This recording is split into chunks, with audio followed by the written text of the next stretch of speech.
We had a time. We had lots of fun. We had lots of heartbreak. We had lots of disgust. We had lots of anger. Because, oh, she just needs to give in to the bond. I wouldn't give in to the bond either if I was going to be tied to a misogynistic jerk for the rest of my life. Hi everyone, my name is Taylor. I will talk to anyone and everyone about books who will listen, and I read 7 books in the month of May. This month was a little bit slower for me because I don't really know. I don't really have any explanation, honestly. But here's every book that I read in the month of May, what I thought about it, what I rated it, non-spoiler of course. So the first book that I read in May was an anticipated release from April, but it came out at the end of April, so I ended up finishing it in May, and that was Enigma by Runix. Now, this month really started out strong. This is such a beautiful book. I did do an anticipated release for April reading vlog, so if you want to see my full reactions, non-spoiler on this, you can go watch that video. But this is a dark academia. This basically follows a girl who she ends up going to this academy, and it's a very mysterious, just dark spooky vibe type academy. But since a very early age, this main girl has been obsessed with the idea of death itself, and just everyone in her family and everyone, like, they just think that she's a freak because of that. But she goes to this academy and she's very much in her element because it's so spooky, and her name is Salem. She is so cool. But basically her sister has passed away. There's a little bit of a mystery with it, but she's suspicious that this secret academy at the school had something to do with her sister's death. And there is a teacher, or I think he's a teacher's assistant, so it's like that type of dynamic, and he is so mysterious. He's so just, everything about this was such spooky vibes. This would be a perfect October read. Honestly, I wish it had come out in October, but this is so spooky. This is so mysterious. I loved their relationship so much because I loved how he saw her for things that typically most people would not see. Like, he caught on to the type of person she was and her needs and her preferences so early on, and he noticed things that typically people did not notice about her, and I loved that. I will say my only complaint about this is that he was so suspicious, and she, in the back of her mind, was thinking that he had something to do with her sister's death, or he had some knowledge about it, and she, like, was not pressuring him into giving her information at all. I feel like had it been me anyway, I literally would not have rested until he gave me all the information, and she was just so content with him not giving her the information. So I was like, I feel like we probably could have spent a big chunk of this book actually looking into the mystery itself, and I kind of feel like the mystery was a little bit lacking in a way at some points, but then it would come back in and, like, it would get reeled back in very quickly. So I did give this 4 stars. Runix is one of those authors that she could literally write a cookbook and I would read it. I love every single thing that she writes. And then we read the first 2 books in the Bloodwing Academy series. These are the only books that are out currently, but I believe the 3rd one is coming out in June this month. So I'm excited for that. But this basically follows this girl who, she's kind of from another world, which one complaint that I had about this book is that her being from another world was barely even mentioned. Like, she comes into this new world and everybody's fine with that. She's fine with it. I don't think anybody really knows that she's from the other world, but it's like, that's never touched on to the readers much. And I'm just like, are we just gonna brush over the fact that she just landed from another planet or another realm? But basically she lands in this world where she ends up having to go, she's kind of taken captive.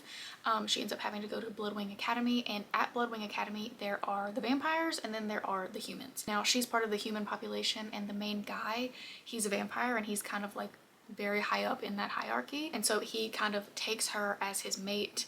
And there's another girl involved, but the other girl is a bitch and you don't like her, and he doesn't really like her either, so it's like, it's okay.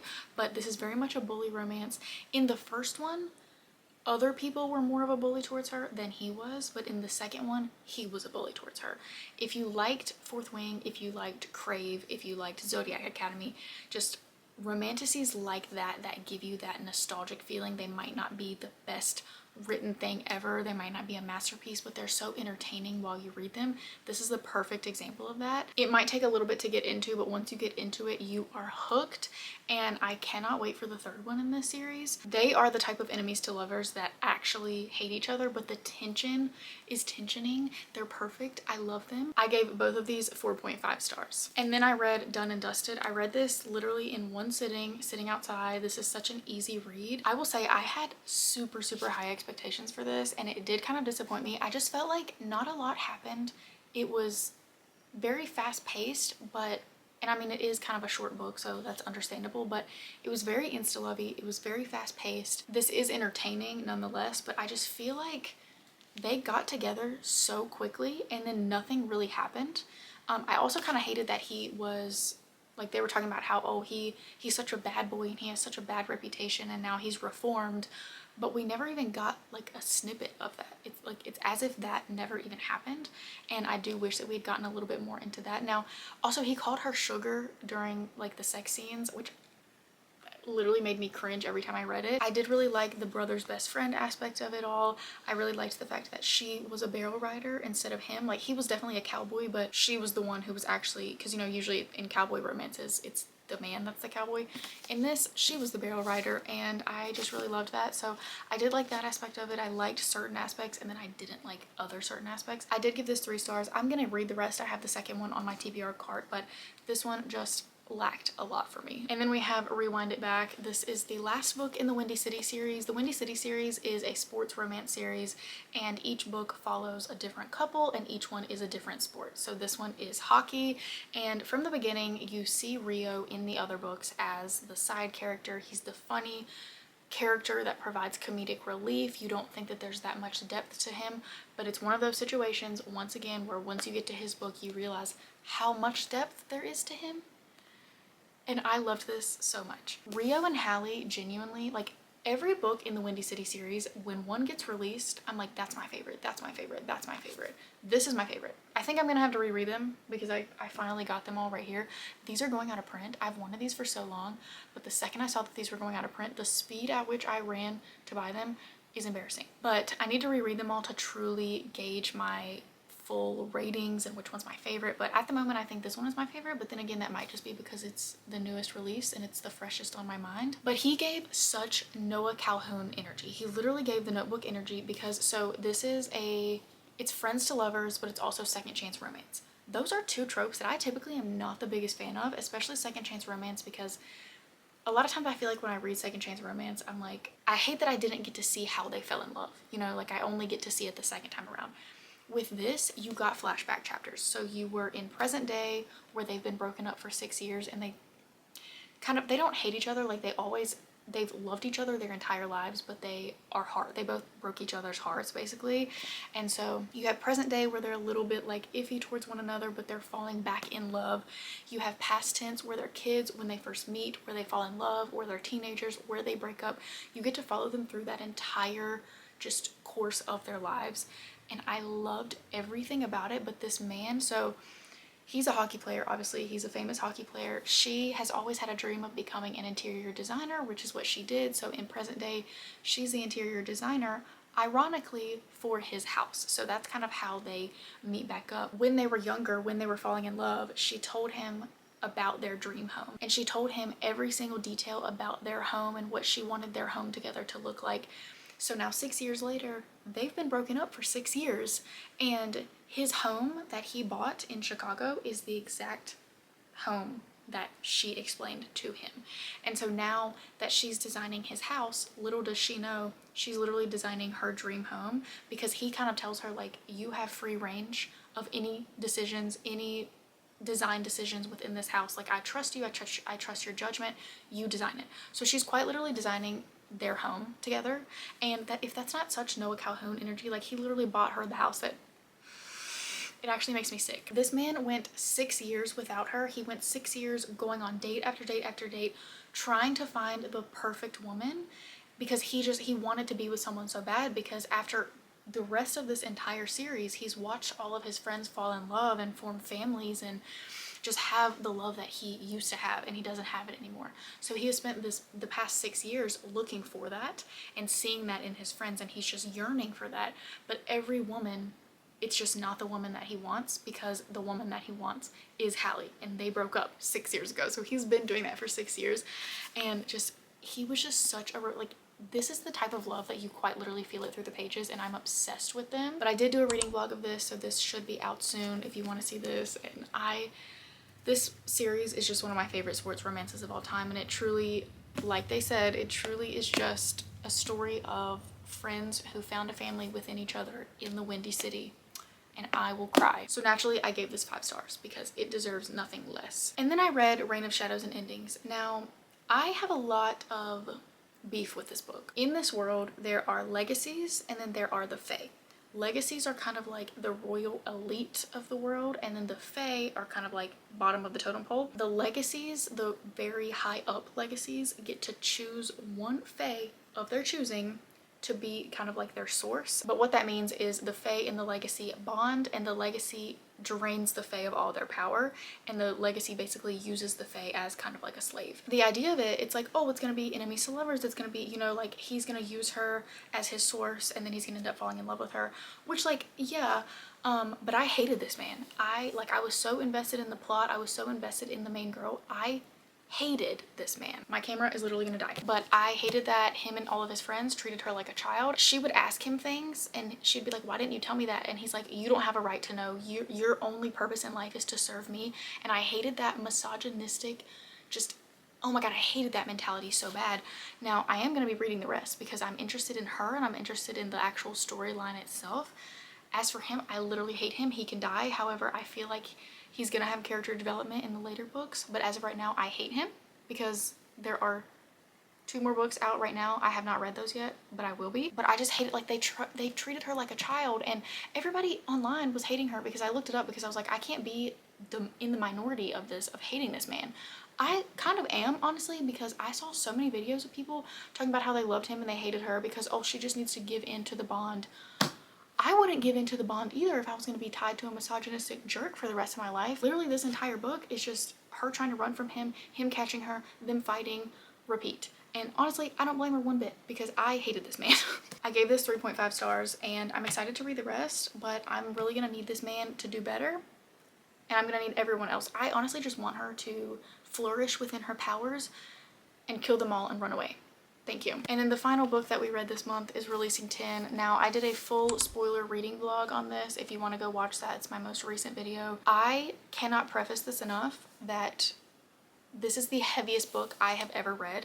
This is not for everyone. Please, please, please, if you're going to read this, check the trigger warnings. I am someone who is so quick to recommend Boys of Tommen. This is the 6th book in the Boys of Tommen series. It's my favorite series of all time. I love it so much. But I'm going to be proceeding with caution in the future recommending this series because of how heavy it's gotten. Now, when I recommend it, I typically do tell people, you know, check the trigger warnings, make sure if it's not for you, it's not for you. This one, truly, like, I'm not someone who gets triggered very easily. Like, I will be upset about certain things in books, but never to the point to where I have to stop reading it. This actually made me physically ill at some parts, like to where I felt physically sick, and I had to put it down and I couldn't read it until the next day. With that being said, this is a story about assault and abuse and mental health conditions, and this is not sugar-coated in any way. This is a harsh truth, this is a harsh reality, and I think that, you know, if you start out reading Boys of Tommen and you become connected to this character, I think it's worth reading. I think it's worth, you know, it's important to educate ourselves on topics like this, but if you can't read it, that's okay, because this is a hard pill to swallow. I've seen a lot of hate about this book because this is about a character who is very kind of in the Boys of Tommen fandom. Lizzie is a character that a lot of people either love her or hate her. After reading this, I think it's not black or white with her. Lizzie is what she goes through. It's a very gray area because she goes through so much, and so you don't want to be frustrated with her, but you are. And I think that Chloe Walsh wrote her in that very specific way. I think it was a very strategic way to write her because she wants to portray how it is living with these mental health conditions and dealing with all the trauma that Lizzie goes through. I think this is a very important book, but it's not for everyone. It is very, very heavy. I cannot preface that enough. Now, there are going to be future books in the series about Lizzie and Huey.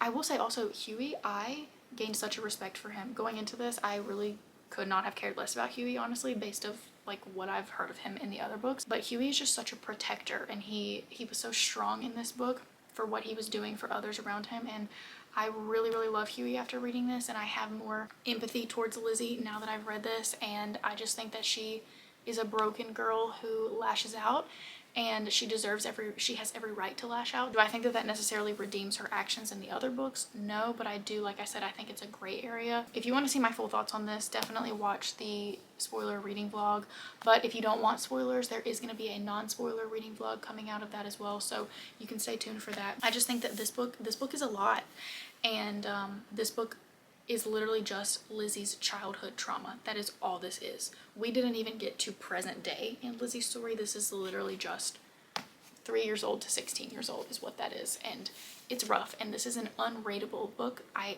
cannot give this a rating because this book is going to sit with me for the rest of my life. Like, this is one of those that it will never be reread. I probably will never actually like recommend it to anyone. This is just me telling you about it. If you want to read it, if you love Boys of Tommen or you want to start Boys of Tommen, I can't recommend the actual series itself enough, but this one in particular, it's a lot, and it's a lot of awareness, and it's not sugarcoating. These are real life struggles that people go through and things that people deal with, and it's not sugarcoating it, it's not romanticizing it, it's not glorifying it. It's gonna horrify you, and that's the point. Everything about this is gonna make you uncomfortable. So it's definitely not for everyone, to say the least. But I can't rate it. It's just gonna sit with me forever. And the only thing that has made me feel remotely like, I feel like ever since I read this, I haven't read anything since I read this. And since I finished it, I feel like I'm just kind of trapped inside of my own body, and the only way that I can get that energy out is by listening to The Bridge of Silver Springs by Fleetwood Mac. So if that tells you anything, that's literally what, like, listen to that, and that's what this book is. So it's very, very heavy. I have been a changed woman since I read it. And yeah, I just feel a void since I finished it. So that is all the books that I read in the month of May. Stay tuned for my June reading wrap up. And then, like I said, I do have a spoiler reading vlog of Releasing 10. And then I have a non-spoiler reading vlog of Rewind It Back, Enigma, and Releasing 10 also coming out this month. So stay tuned for that. That will probably be after this video is released. But yeah, so if you read any of these, or if you want to read any of these, what you read in May, I don't know, tell me all the things in the comments, and I would love to talk to you guys. But yeah, so that is every book that I read in May, and we had a time. We had lots of fun, we had lots of heartbreak, we had lots of disgust, we had lots of anger. So